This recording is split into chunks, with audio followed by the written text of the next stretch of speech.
So let's talk about this. I want to briefly touch on this before we get into any real preview stuff. Because you and I had talked about this briefly, and we'll touch on the NL East a little bit later. But right now, most of where you look, right, the Dodgers right now are the betting favorite in the to come out of the National League. They are the team that seemingly seems to be the betting favorite. However, it almost feels like a lot of people have forgotten about how good the Atlanta Braves were last year. I mean, and I don't know that they got any worse in this offseason. I'd make the argument that they got better. So, Dalton, I mean, are we forgetting about how good the Atlanta Braves were and potentially, like we said, I think we can all anticipate, are? Well, I think that I think there's a fine line between forgetting about it and not talking about it, right? Mm-hmm. The Braves haven't been a huge topic of discussion because, in a relative sense, they've had a pretty quiet offseason. They went and got Chris Sale, which you've heard me say last week or the week before we talked about Cy Young, right? I think he's a dark horse to have an unbelievable season in a new league. But I don't want to confuse us not talking about them very much for us disrespecting them, right? Yeah. I do think that the market's disrespecting them a little bit.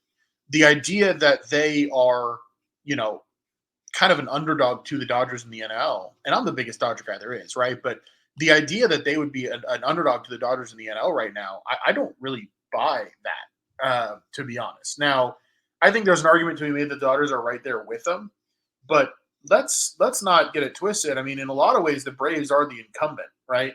And you look up and down that lineup, it doesn't really have holes. Like if the bottom of your lineup is Orlando Arcia and Jared Kelenic, like that's a tough group. And these guys are locked up for quite a while.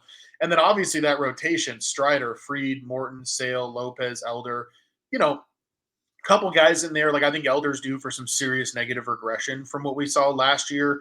I think Morton could age and turn into a pumpkin at any minute. But like those are kind of the only holes there. Like Reynaldo Lopez, we'll see how long he lasts as a starter if they end up with him back in the bullpen at some point, which if they do is not a horrible thing. He's been great when he's been a bullpen arm. So like I just think that it's a really solid team top to bottom. Like it's a very good bullpen. It's a very good rotation. It's arguably the best lineup in baseball. So to me, I could see other teams being like on par with them in terms of like odds to win the World Series and whatnot. But I don't really think you could make an argument that there's a better team in baseball. We'll touch on that too when we get to our predictions because I've got a lot to say about Atlanta. I think Atlanta right now is kind of like the Dodgers if the Dodgers didn't have the stink that they have on them. Rightfully so for how they performed in October. Right. So, that's kind of where I'm at with the Braves. Yeah, I mean, and obviously at this point, right here is where we are in the show. This is obviously out number 2. But listen, look, the Braves right now, as far as I'm concerned, are the only team that I can confidently say their lineup stacks up with the Dodgers, right? Like they are the team, I think, American or national.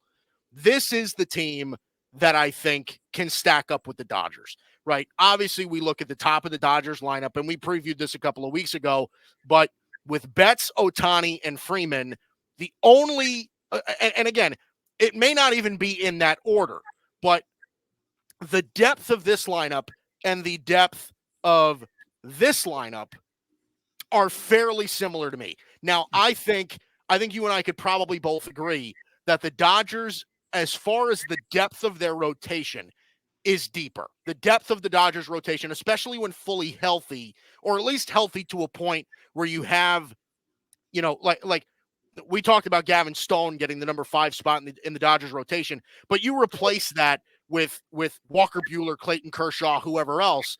I think the depth of the Dodgers rotation is deeper. So there is an argument to be made. However, as far as I'm concerned, I don't know. I think this team is just trending so far upward. I just do. Everybody is on the cheap right now. I mean, they're extending guys for absolute bargains. There's a case to be made, and I know, like I said, Ohtani plays both ways. There's an absolute case to be made that Ronald Acuna is the best player in baseball. Like, there's just so much talent and so much balance on this team. And what Alex Anthopoulos has done with that team and what he continues to do, I mean, forget about what he's done already. This is a team that is constantly improving year in and year out. I mean, I don't know. Look, I agree with you. There's got to be at least some semblance of the imagination where these guys are at least even for the National League. Yeah, I don't think it's hard to imagine at all them being even with the Dodgers. I think we've seen it on and off for the last few years, right? Yeah. I think that those two teams are the top contenders in the National League. That doesn't mean there aren't other contenders, but um, to me, they're neck and neck.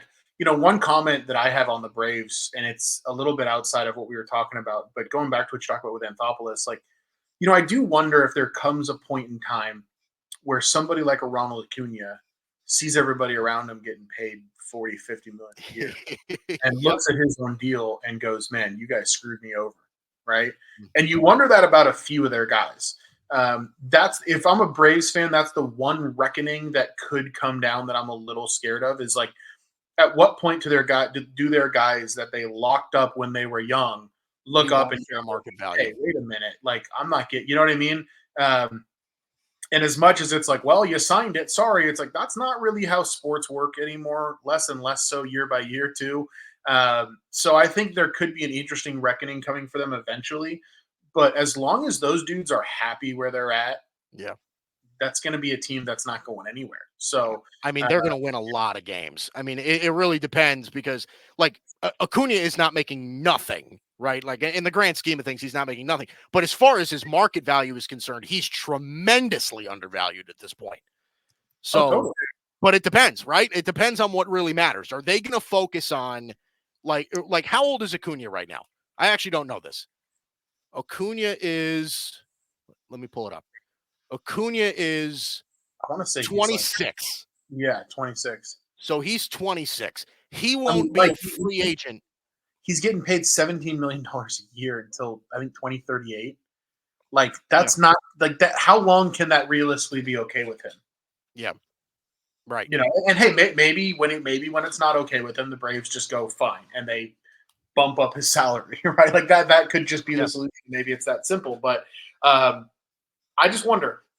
Same thing with like Austin Riley, right? I wonder. We'll see if there's eventually a reckoning there. Yeah. It's possible. It's definitely possible.